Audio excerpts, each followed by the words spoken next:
There is a small workshop on the edge of a Swedish town where an old woodworker has spent most of his life shaping furniture by hand. Visitors who step inside for the first time almost always pause at the door, not because of anything they see, but because of something they hear, or rather, don't hear. No radio, no hum of fluorescent lighting, no distant traffic bleeding through thin walls. Just the soft scrape of a hand plane against wood, the occasional creak of old floorboards, and beneath it all, a kind of stillness that feels almost unfamiliar to ears that have forgotten what it sounds like. Before we go any further, I want to say something clearly, because it will change how you hear everything that follows. Quite literally. If your mind feels tired by the end of most days, in a way that doesn't quite make sense, given that you didn't do anything especially demanding, that exhaustion may not be coming from what you saw or what you had to think about. It may be coming from what you heard all day without ever choosing to listen to any of it.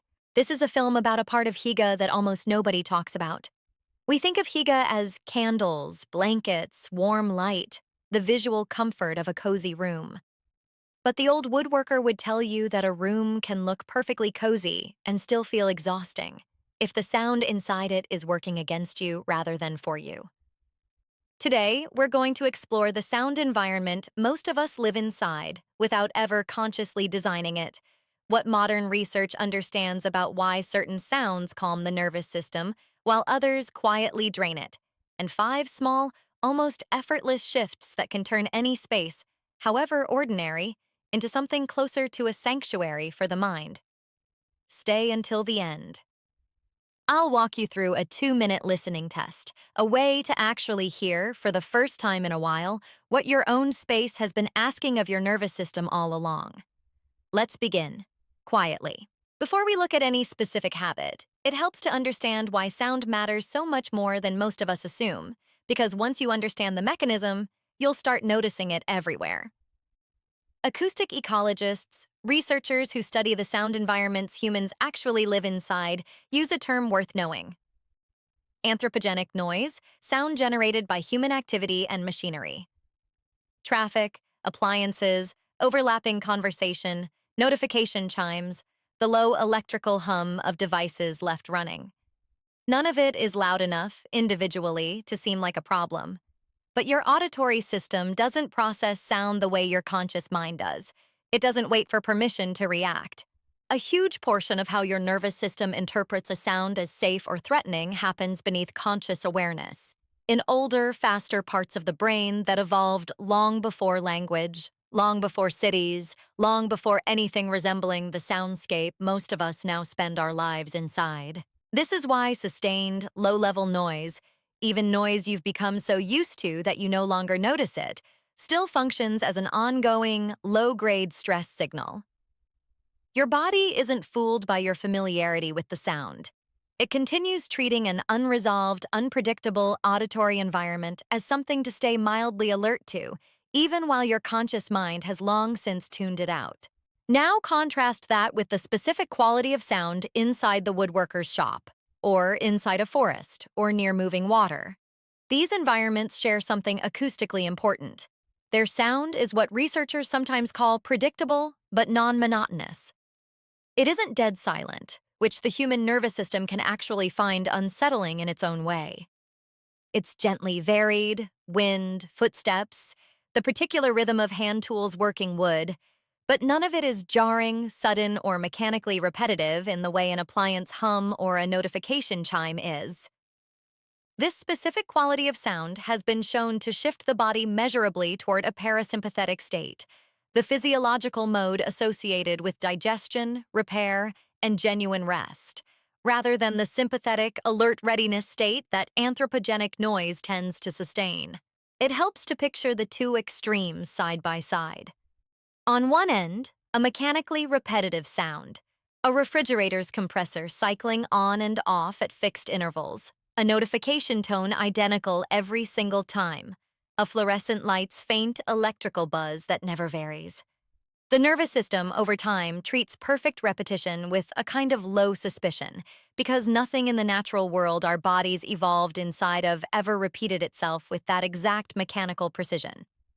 On the other end, Sound that varies within a gentle, familiar range, water moving over stones, wind shifting through leaves, the irregular creak of an old floor, registers instead as alive, unthreatening, and safe to stop monitoring closely. The difference isn't volume, it's texture.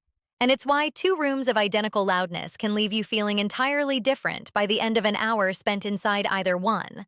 Hygge, in its original and fullest sense, was never only about how a room looked. It was about how a room felt to exist inside of, and sound is one of the most powerful, least visible ingredients in that feeling. A candlelit room with a refrigerator humming loudly in the next room and a phone buzzing every few minutes isn't actually cozy in the way Hygge intends, no matter how warm the lighting is. True Hygge asks you to design for the ears as carefully as you design for the eyes. Let's walk through what that design actually looks like, starting with the smallest, most immediate shift. The first habit concerns something almost nobody audits on purpose: the baseline hum of a space. Every room has one: the refrigerator, the router, the air conditioning unit, a laptop fan, and most of us have become so acclimated to these sounds that we'd swear our home is quiet, right up until the moment the power goes out and the sudden absence of that hum makes us realize, with a strange kind of relief, just how much low-grade noise we'd been unconsciously carrying all along. The woodworker's shop isn't free of these sounds by accident. He's simply attentive to them in a way most of us have stopped being. The micro action here costs nothing and takes under a minute. Sit still in your main living space and simply listen, specifically for the mechanical hums you've stopped noticing. You don't need to eliminate them all today. You only need to notice them, because noticing is what allows you to begin making small, deliberate choices, turning off a device that doesn't need to be running, moving a humming appliance further from where you actually rest, closing a door between you and a noisy hallway.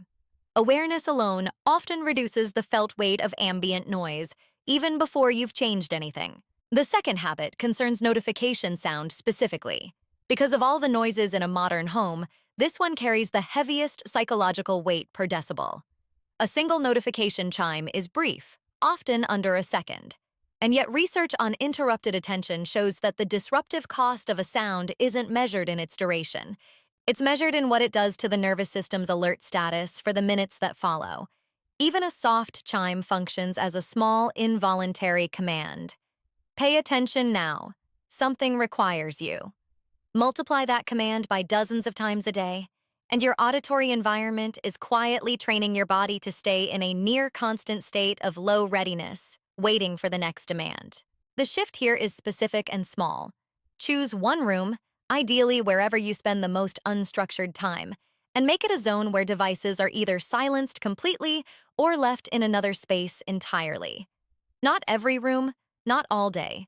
Just one space, reclaimed as acoustically yours, where nothing is permitted to summon your attention without your choosing it first. The third habit is where Hygge's sound design becomes active rather than merely protective, and it concerns intentionally introducing sound rather than only removing it.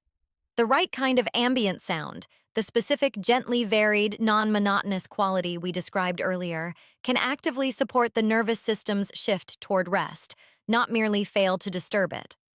This is part of why so many people instinctively reach for the sound of rain, a crackling fire, or wind through trees when they want to relax, even in spaces that have neither weather nor a fireplace.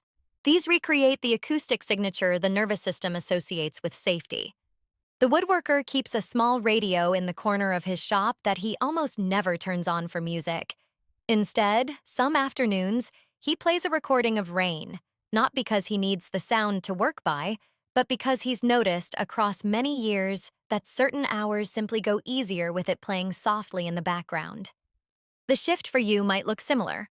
Choosing one part of your day, perhaps an hour of quiet work or a slow evening wind down, and introducing a soft, natural, non-monotonous sound, rather than either silence or whatever notifications happen to arrive. The specific sound matters less than its texture. Gentle, varied, unhurried, nothing sharp or repetitive. The fourth habit concerns something almost paradoxical: protecting genuine silence itself as its own, separate kind of sound environment, distinct from ambient background noise. Many of us have grown so accustomed to some form of auditory stimulation at all times music, a podcast, background television that true unfilled quiet has started to feel uncomfortable rather than restful. But research on attention and cognitive recovery consistently finds that the mind needs some periods of genuinely unstimulated quiet in order to consolidate, process, and settle, the auditory equivalent of blank space on a page. This doesn't require an hour of monastic silence. It requires a small, protected pocket, perhaps 10 minutes during a transition point in your day, morning to work, work to evening, where no sound is deliberately introduced at all. Not music, not a podcast, not the television left on for company. Just the space to notice what genuine quiet actually feels like, which for many people, the first few times, feels almost strange before it starts to feel like relief. The fifth and final habit concerns the sounds we make ourselves, specifically the small mechanical sounds of daily movement through a space. A door closed too hard, dishes set down abruptly, footsteps that land heavier than they need to. The woodworker moves through his shop with a kind of unconscious quietness, not out of any formal discipline, but because decades of working with wood have made him sensitive to the difference between necessary sound and careless sound.